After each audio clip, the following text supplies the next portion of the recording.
right. Good afternoon. Good afternoon, my YouTube family. I see you, Clubhouse family. I see you over there. It is 5 o'clock, y'all, and you know what time it is. It is Keeping Up with Congress. It is 5 o'clock here on the East Coast. I see you, family. I see you. Y'all are funny over there. Hey, family. Thank y'all for joining me. If you are following me right here on YouTube, hit that like button, hit the like button, hit the subscribe, hit that notification, and share. So yesterday, y'all, I see you, YouTube family. Ping some folks into the room. I've been following Clubhouse family. I've been following the Clubhouse space today. I hadn't seen my reparations family, the Freeman. I haven't seen y'all much today. I was kind of quiet on Clubhouse, so hopefully they'll come into the room and we can chop it up over here. But yesterday, y'all, I was not feeling good yesterday. I was not, y'all. You know, the common cold still does exist. I felt like something was trying to catch me. I do what I do, my grandmama's old remedies and stuff that you do when you feel it. I was like, okay, I'm about to dose up and lay it down. And that's what your girl did. Feeling much better today. And this is Keeping Up with Congress. I got on and started reading about, of course, you know, I always like to bring you reparations information at the top of the hour. Yes, family, feeling much better today. Yesterday it was trying to catch a girl. The weather is changing. My house is cold. Now it's warm in here now. It's cold in the mornings. It's, you know how it is. But I'm gonna bring to you, of course, at the top of the hour, reparations information. Where are we with reparations, y'all? It says, I found this article about the Bible. It says the Bible compels slavery reparations. This was a pastor that wanted to chime in. He gave a lot of historical and some passages from the Bible about why reparations is due, why reparations is now. But I'll get into the meat of it. He says chattel slavery was a crime against humanity for which there is no statute of limitations. He says after slavery, Jim Crow segregation, a crime against humanity, was in existence for 150 years, and reparations are owed to the descendants of Jim Crow. He says under Jim Crow, which lasted for 150 years, many Black Americans were massacred or just run out of town. It says in 1920 in Oconee, Florida, a city near Orlando, about 30 to 35 Black Americans were killed by a white mob that burned their buildings and residences. Talks about Forsyth County, Georgia, y'all. Forsyth, Georgia. About 1,000 Black residents were forced to leave town by a white mob that set their houses and buildings on fire. It says similar events took place in Tulsa, Oklahoma, Rosewood, Florida, and many other cities. He says, given the atrocities of slavery and Jim Crow committed in the United States, the Bible requires payment of reparations for crimes against humanity. It says, therefore, conscientious Black Americans, white Americans, Democrats, Republicans, and independents should undertake reparations efforts until the descendants of slavery and Jim Crow are made whole. So he went in, he gave some Bible passages, and he went in at the top of the article. But I thought it was a very interesting read. Talks about Forsyth County, Georgia, y'all. That's north of Atlanta. And I can tell you that that city, you know, that was once a Black city, is now a lake. Literally a lake, y'all. And people are boating and fishing, but so many people have been killed, drowned on that lake that they say that the spirits of our ancestors still live up there. So I actually went up there for the first time. I'd never been up inside of that area, and I actually went up there and I just saw the water. Your girl didn't get in it. They got a little man-made beach. They got their boats. When the spirits of our ancestors lie underneath, no, I'm good. I am good. Keeping Up with Congress, y'all. Keeping Up with Congress. Here's another article about Evanston. We've been following Evanston, Illinois. This article talks about Evanston's reparation program application opens for the first time. So Evanston, Illinois, we've been following that they have, quote unquote, a reparations initiative, which we all know ain't reparations, but we're going to take whatever it is. It says Black people who lived in Evanston before 1969 and their descendants can apply for a $25,000 grant from the new restorative housing program. So that goes on to say the applications opened up for the first time in Evanston, which offers grants to address the harm of discriminatory housing practices. It says Black residents of Evanston between 1919 and 1969 and their direct descendants are eligible for up to $25,000 for mortgage assistance, home improvement, or purchasing a home through the city's restorative housing program. It goes on to say the first of its kind Evanston local reparations program is funded through the first $10 million in revenue generated from a local 3% sales tax on the sale of recreational marijuana in the city under a plan approved in November of 2019. It says the city council in March allocated $400,000 of that revenue for the housing grant program. So they have opened up the applications for these housing grant programs. I don't know why they won't call it housing grant programs. Like, why are you calling this reparations, Evanston? Just call it what it is, a housing grant program. Y'all are disguising it as reparations. So the application process is open. Let's see if anybody actually get any money. All right. We're going to dive in. If you have not, I always got to do a commercial break. Go to my website,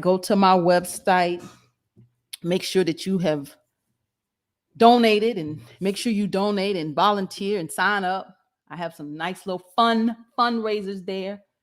Nice fundraisers, y'all. Some political swag, the Polish and Politics fundraiser. And I'm still working out doing another horseback riding so that we can get outside and enjoy nature and the horses, y'all. That's something I'm going to learn to do. Y'all going to see that. Y'all going to see it, y'all. I'm going to learn to ride that horse. So let's dive into the Senate bills. Senate Bill 696. Senate Bill 696 is the Connected Rural Schools Act. This is the Connected Rural Schools Act. This is Senator Cortez Masto, Democrat, Nevada. Senator Cortez Masto. It says this bill authorizes counties to use funds from the Secure Rural Schools Program to provide or expand access to 1, broadband services at local schools, or 2, technology and connectivity necessary for students to use digital learning tools outside of a local school campus. So this is the Connected Rural Schools Act against Senator Cortez Masto. Senate Bill 697. Senate Bill 697 is the Harriet Tubman Bicentennial Commemorative Coin Act. Harriet Tubman Bicentennial Commemorative Coin Act. I don't know if Harriet want a coin, y'all. Didn't they were going to put on a $20 bill too?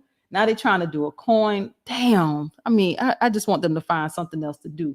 I don't think Harriet wants to be on the money. She really doesn't. But nevertheless, it says this bill directs the Department of the Treasury to mint and issue 50,000 $5 gold coins, 400,000 $1 silver coins, and 750,000 half-dollar clad coins, emblematic of the legacy of Harriet Tubman as an abolitionist. Sound like they're trying to make some money off Harriet to me. Period. Point blank, hands down. Y'all just trying to make some money off her name. U.S. government. Keeping Up With Congress, y'all. Senate Bill 697. Senate Bill 698. Senate Bill 698 is the Hot Spots Act. Hot Spots Act. This is Hot Spots, and it's online technology and services procurement for our tribes and states act. So this is the Hot Spots Act. This is Senator Manchin, y'all. We do know who he is. Senator Joe Manchin, Democrat out of West Virginia. It says this bill establishes a 2-year pilot program through which the Institute of Museum and Library Services must award grants to states, territories, Indian tribes, and organizations that primarily serve and represent Native Hawaiians to purchase and distribute internet connected devices to libraries in rural and low income areas. So this is Senator Manchin helping the Native Hawaiians. Interesting. I mean, we can look at this as is this a bill that he's kind of helping maybe that legislator from Hawaii, maybe, or is this something where these tech companies will get, maybe he's getting some sort of kickback, and these tech companies want to see this happen. I don't know. It's kind of weird. He's in West Virginia, and this is about the Native Hawaiians to purchase and distribute internet connected devices to libraries in rural and low income areas. It's a little weird, right? Senate Bill 698. I would have a lot of questions. I told you when we get to Congress, they're gonna be like, make her stop, because I have a bunch of questions. Senate Bill 699. Senate Bill 699 is the Women and Lung Cancer Research and Preventative Services Act of 2021. Women and Lung Cancer Research and Preventative Services Act of 2021. This is Senator Marco Rubio. Yes, we know who he is. Senator Marco Rubio, Republican, out of Florida. It says this bill requires the Department of Health and Human Services to conduct an interagency review of the status of women and lung cancer. So this is Senator Marco Rubio, y'all. We got about 17 more minutes, and I'm going to come over to the clubhouse space. Senate Bill 700. Senate Bill 700 is a bill to establish a portal and database to receive and maintain information regarding blocked railroad highway grade crossings, and to require the Secretary of Transportation to evaluate the requirements of the railway highway crossing program. So that was like, okay, let me look this up. Just wanted to hear what the legislator had to say. So he says, railroads are a key part of our surface transportation system, but when trains block railroad highway crossings, it can be more than just an inconvenience. It says, blocked railroad crossings can impede first responders and can spur hazardous behavior such as children trying to cross. It says, our bipartisan legislation will ensure the FRA continues to collect the data it needs to understand the extent of these block crossings and to keep Americans safe. So they're looking at the highway railroad crossings and the safety. Senate Bill 700, Senator Deb Fisher, Republican, out of Nebraska. Senate Bill 701. Senate Bill 701 is the Allergy Testing Access Act of 2021. Allergy Testing Access Act of 2021. This is Senator Moran, Jerry Moran, Republican, out of Kansas. It says this bill requires equal coverage of two types of allergy tests under Medicaid and Medicare. And I just wanted to look it up. What did he have to say, Senator Moran? He says, regardless of your age or where you live, people ought to have equal access to allergy testing to ensure a proper diagnosis and treatment to avoid a potentially life-threatening situation. He says allergies can pose a significant threat to one's health, and our sensible legislation creates fairness in coverage and improve accessibility of testing. So that is Senator Moran. That's a quote from him. Senate Bill 701. Senator Moran is a Republican, again, out of Kansas. Senate Bill 702. Senate Bill 702 is the Gun Owner Registration Information Protection Act.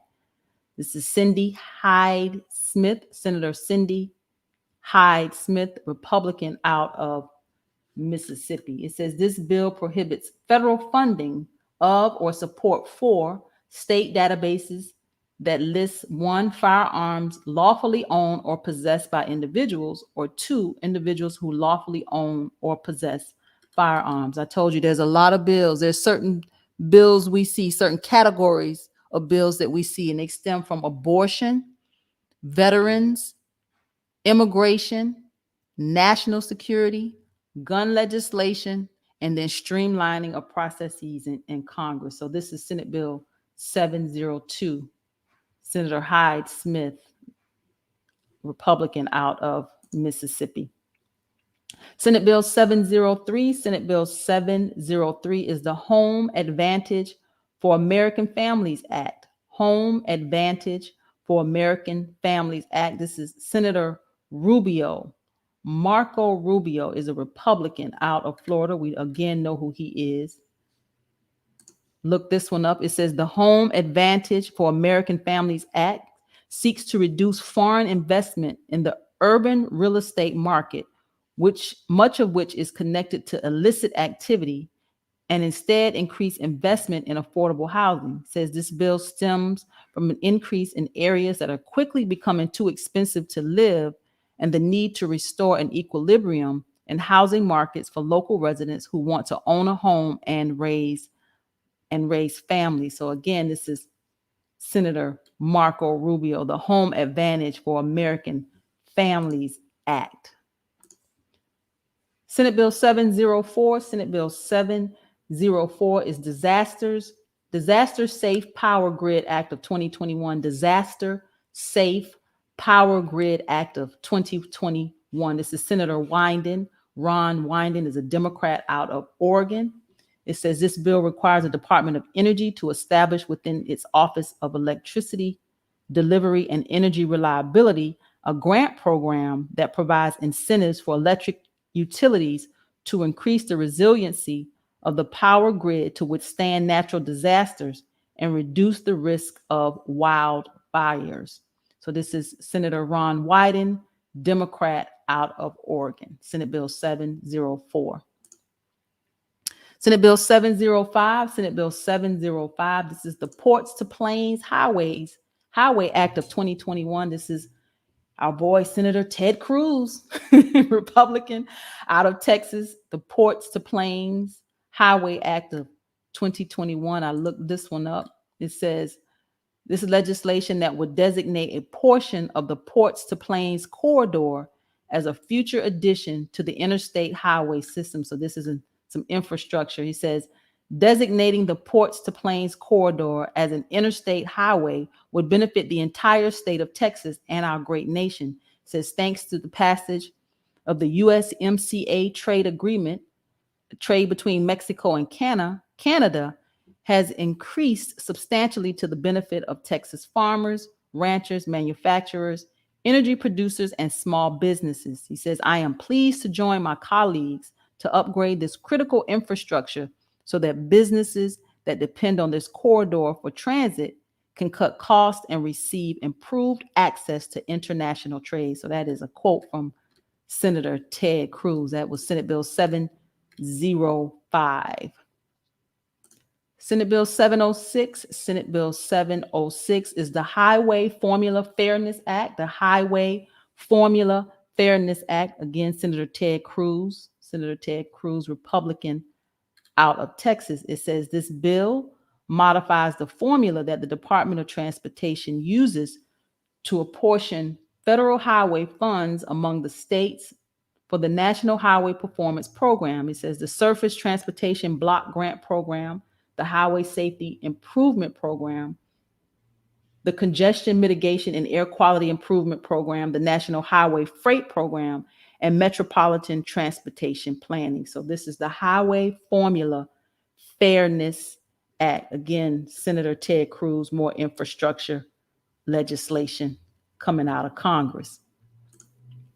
Senate Bill 707. We got about 9 more minutes, and I'm coming over to the clubhouse space. I see a lot of my family over there. I see you. I'm coming over to Clubhouse right at the half hour. I see you, YouTube. Thank you for chiming in. Thank you for being with me today. Your girl is feeling much better. Yesterday, y'all, something was trying to catch me, but my grandmama's remedies, y'all, go back to the old school. Go back to the old school. The stuff your grandmama used to do. That stuff works. My grandmama used to do some stuff. It works. Senate Bill 707, y'all. 707. Let me get back on track. Energizing American Shipbuilding Act of 2021. This is Senator Wicker. Roger Wicker, Republican, out of Mississippi. I looked this one up. It says this legislation would support American shipbuilding by requiring a portion of liquefied natural gas and crude oil exports to be transported on U.S. built U.S. crude vessels. It says, this is Senator Wicker. He says, strengthening our domestic maritime industry is essential to our national defense. So this again, Senator Wicker, Roger Wicker, he's a Republican out of Mississippi. Senate Bill 708, just a couple more bills. Senate Bill 708 is Preventing Mental Health and Substance Use Crisis During Emergencies Act. Preventing Mental Health and Substance Use Crisis During Emergencies Act. This is Senator Kelly, Mark Kelly. He's a Democrat out of Arizona. Again, Keeping Up with Congress is about knowing who these legislators are and knowing what kind of legislation they're introducing. We will not be caught slipping when we get to Congress. We're gonna know the game, we're gonna know the players, because again, we will not get reparations without negotiation. So I am committed to making sure that we get to 1,000 bills on the Senate side. We have already surpassed 1,000 bills on the House. We're going to get to 1,000 bills on the Senate, so that when we get to Congress, we will have a lay of the land. Again, we won't be caught slipping. So Senate Bill 708, Preventing Mental Health and Substance Use Crisis During an Emergency Act. Senator Mark Kelly, Democrat out of Arizona. It says this bill establishes a task force and requires a strategy to address mental health and substance use issues during public health emergencies. So this is Senate Bill 708. Senate Bill 709, Senate Bill 709, Expanded Coverage for Former Foster Youth Act. Expanded coverage for Former Foster Youth Act. This is Senator Casey, Robert Casey. He's a Democrat out of Pennsylvania. It says this bill modifies certain changes that are scheduled to take effect under the Substance Use Disorder Prevention that promotes opioid recovery and treatment for Patients and Communities Act, relating to the coverage of former foster youth under Medicaid. So this is expanded coverage for Former Foster Youth Act. So this is giving support to those who were in foster care with substance abuse disorders. So this is Senator Casey, Robert Casey. He's a Democrat out of Pennsylvania. Our last one for the afternoon, we are doing so good. Our last one for the afternoon, Senate Bill 710. Senate Bill 710. This is the Sister City Transparency Act. Sister City Transparency Act. This is Senator Blackburn, Marsha Blackburn, Republican out of Tennessee. It says this bill requires the Government Accountability Office to study the activities of sister city partnerships involving foreign communities in countries that receive a score of 45 or less on Transparency International's 2019 Corruption Perception Index. It says a sister city partnership is a formal agreement between a U.S. community and a foreign community that is recognized by Sister Cities International that is operating within the United States. I didn't know what Sister Cities was. So Keeping Up with Congress, y'all, we are learning every day and every step of the way. So those are our bills. Those are our bills for the afternoon. We doing it, y'all. We doing it again. If you have not gone to the website, you know I got to pass the collection plate. If you have not gone to the website, you haven't made a contribution. You haven't made your contribution for the month of September, because I encourage you to get on a rotation. I encourage you to do what you can once a month. Give what you can, do what you can. Go to the website, donate, volunteer. I've been in these clubhouse streets earlier today listening to, what the media is not covering. I don't know where many of you are with the vaccine, and that is between, again, I talked about this. That's between you and your God, your doctor, however you want to do it. These mandates, y'all, but the media is not covering that we are literally falling apart as a nation.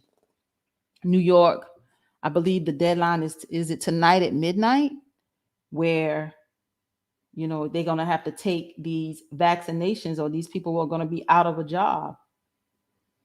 Un-American and unbelievable that this is happening um, here in this country. We're seeing it. We're seeing what's happening in other countries. I was on, like I say, on Clubhouse. There was a man from, he was in somewhere in the Philippines or Vietnam. I'm not sure where he was, but he was saying how it's more like martial law. And I don't know what's going on in this crazy world we're living in, but I just want you guys to just, be prepared, get your house in order. I say all the time that, we can live on less. We really can. A lot of things that we think we need, we don't. We absolutely don't. So I'm just, this Biden administration, I'm disappointed. I'm disappointed. And where we're headed, I think the fears that we had with Trump, they're manifesting themselves in this administration. I was never scared of Trump. They made him out to be the boogeyman. I like the devil. I know. Look, I could see him coming. Like I want to deal with him. I could see you coming. But this Biden administration is doing so much that we don't see, and that's being swept under the rug, and the media is not covering it. So just get your house in order. Just get your house in order. That's all we can do as a nation. That's all we can do as a people, and that's all we know how to do. We Black people, we can survive on nothing. Look, we ain't never had nothing. we know how to survive on nothing. So get your house in order. Do what you need to do. We got a race to the United States Senate to win. I see Herschel Walker is making his way. They're giving him a lot of media coverage right now, and the emails that are coming from the Warnock camp are basically saying, it's Walker against Warnock against Walker, and Warnock is raising money off of the fact that Herschel Walker is in the race. So that's his approach right now, because he's quiet. I mean, super quiet. I had a radio interview this past Sunday in a rural area here in Georgia. It was a great interview. It went really, really well. They actually played the Reparations song. I was able to get the producer of that song to be on the interview with me. So we moving very strategically, y'all. The message, and I say this, I am, as a candidate, I'm really nobody. I'm really nobody without reparations. I'm what differentiates me. I'm nobody without without reparations. This is all that I am. This is, I got a call today. Somebody was like, well, you should add something else to your platform. I'm like, there's something else you can say. No. I'm only saying reparations, y'all, because there's nothing else to say. There's nothing else to say. It's going to benefit those of us who are descendants of chattel slavery. This is where America heals and try to heal with us. But it's going to help the economy. It's going to do so much for the greater good of this nation if they will get on board with reparations. So I'm committed to the fight. I'm committed. I got my blinders on. I'm not saying nothing but reparations. I'm not saying anything else. So your girl is committed. Again, May 24th, 2022. I'm coming over to the Clubhouse space. We're at the half hour. May 24th, 2022, y'all. It's ours. It's ours. And I feel like it's shaping up just exactly how it's supposed to be. I really do. I know that, we operate on a shoestring budget, but hell, we know how to make $1 out of 15 cents. Now we need more than 15 cents. Don't get it twisted, but we're going to make $1 out of 15 cents. We can't match him dollar for dollar. That's not our goal. Our goal is to get the message of reparations in front of the Georgia voters, make sure that Black Georgians understand what reparations is. There's a lot of education that needs to happen, but we got to infiltrate the culture. And if we can get this reparations song played on radios, if we can get our people, I got an inbox. So there's a gentleman got a mean rap. He got a lot of cursing in it, which is, it's the culture, but he got a mean rap that I hope to connect with him and maybe can navigate this political space with him with this rap song that he had. So yeah, we're gonna do this real different, because the voters that we need, they're not the same voters that Warnock believes is those are his supporters. There's a different demographic, and we know it. We know it. So I'm gonna stop there. We're at the half hour. I love you. Please go to the website. We're getting closer and closer every single day. I will see you back here tomorrow, right here for Keeping Up with Congress. Thank you for tuning in for Keeping Up with Congress. I am Tamara Johnson Shealey, your candidate for the United States Senate. I'm a progressive Democrat that believes that reparations will make America great. It is time that we bridge the divide in this country. Please go to the website. That's tamara4georgia.com. www.tamara, Tamara4, Georgia spelled out.com. Please join me Monday, Tuesday, Wednesday, Thursday, 5 p.m. Eastern Standard Time, right here for Keeping Up with Congress.